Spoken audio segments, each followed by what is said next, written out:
Hey guys, I just want to do a quick run through of the PowerPoint to show you guys what it looks like and see how it flows.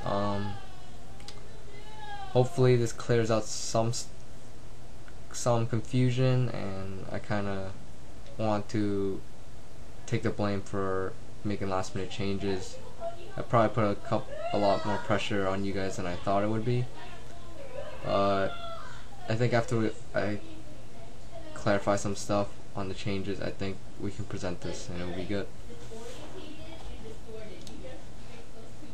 So this is the intro slide. This is Jack's suggestion to put the freaking Lindsay's death thing. I can put the Mission Impossible theme song if you want, Tim. I guess that's all on you. If you really want, I can put it like in a couple seconds. So the first slide is psychoanalysis. This is, oh, what the fuck?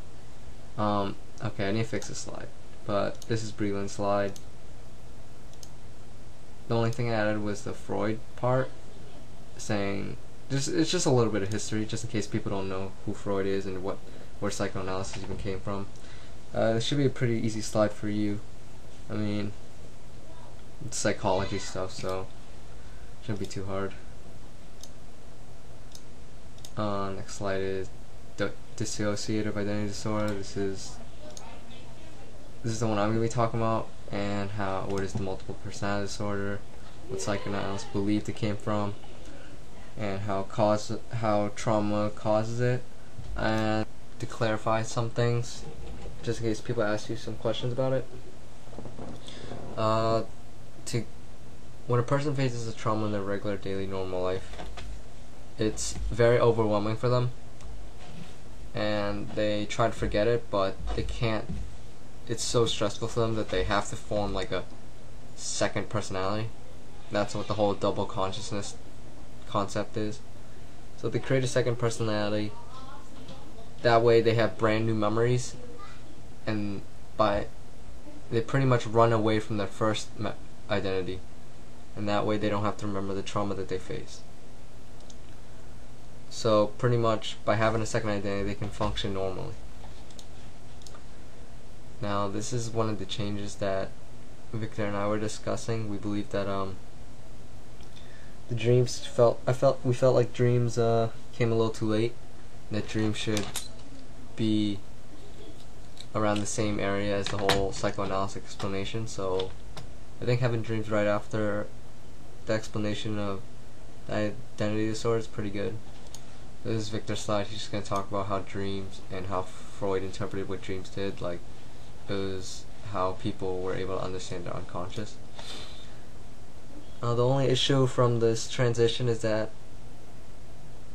the dream slides also included applications to Ethan, and I felt like we can't put those slides right after dreams because we haven't introduced Ethan Hunt yet. So it'd be kind of weird to start talking about the applications of dreams to Ethan if we never introduced them. So pretty sure Breland and Tim said they were going to share their character slides together. So yeah. The difference of our presentation from others is that we're going to be the ones bouncing around, since our slides aren't in this chronological order. Because psychoanalysis, you can't really go scene by scene like everybody else. Now, application of dreams. I don't know if this is gonna flow well. That's all. So I'm asking you guys to see if this is a good way to put where the dream slides are.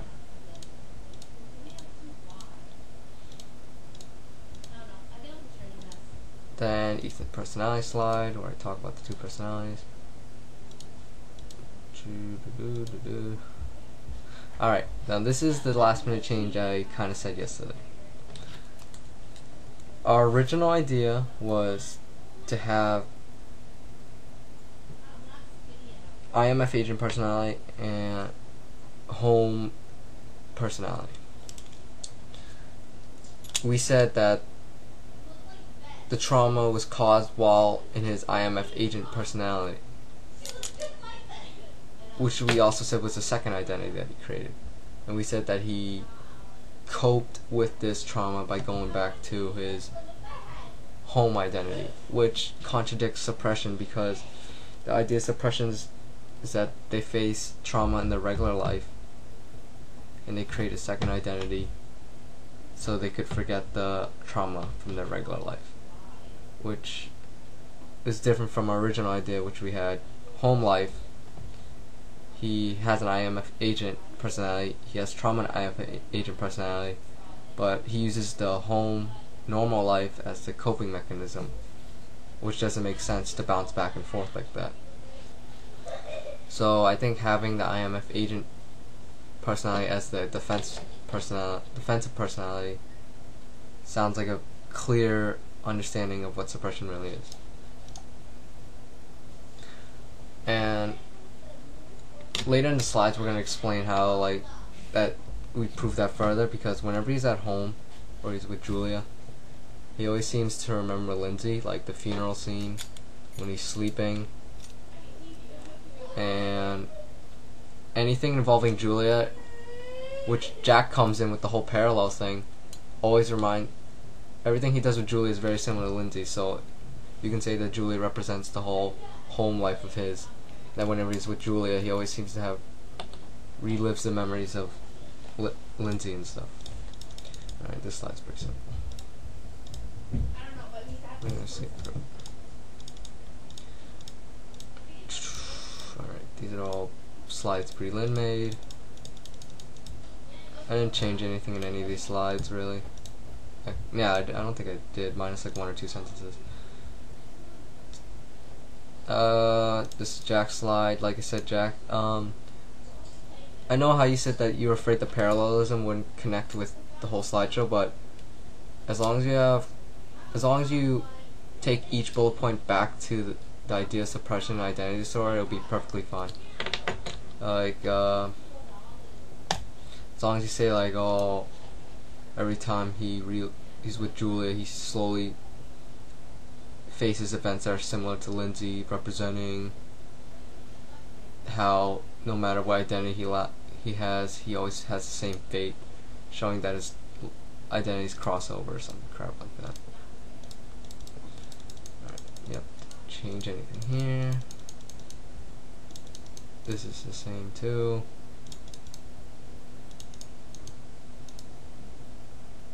Oh, alright. You see what just happened there? There's something really glitchy with that last slide for some reason. I gotta fix it. When I hit the last bullet, it just crashes like that. I don't know why. I gotta fix it. Now, Luther's is a really good character. I think we can get a lot of time talking about just Luther himself, because just saying that how he's the consciousness of Ethan, and how he's the one trying to make Ethan choose one personality because he can't live 2 lives at once. Like that. I mean, having the whole, you can like easily say that the reason Luther talks about relationships and how Ethan can't have a relationship while in the job, you can just say that represents that Luther's trying to tell Ethan you can't have 2 lives like that, and that saying you can't have this multiple personality, you can't run away from what you face. And this is the video. There is sound, but I can't record the sound from my computer, but there is sound, so don't worry about that. So that's good. This is a pretty good slide too. Alright. I think this glitches. Yeah, it glitches too. I gotta fix that. Now, this is going back to the whole idea of suppression. This bullet point are examples of how he can keep his memories away from Lindsay. This one's how he can't suppress it, like the interrogation of Davian. This is saying how he can't live 2 separate lives. And that when Julie is involved with the IMF agent identity, causes him to resurface memories of the trauma. Alright. this is pretty much our conclusion slide. In terms of the whole story, the next slides are phallic symbols, which I'll explain why we put phallic symbols at the end. But the whole idea of the death identity is that he dies. So he dies as an IMF agent identity, which pretty much represents that his second identity of being an IMF agent disappears from his body, and the fact that Julia, which represents his normal life, revives him, shows that he is revived to his normal self, and that at the end of the movie he chooses to go on his honeymoon and not work with the IMFA for a bit, and it shows that he has gotten over the trauma, that he has finally been cured of the identity disorder and has only chosen one. Now,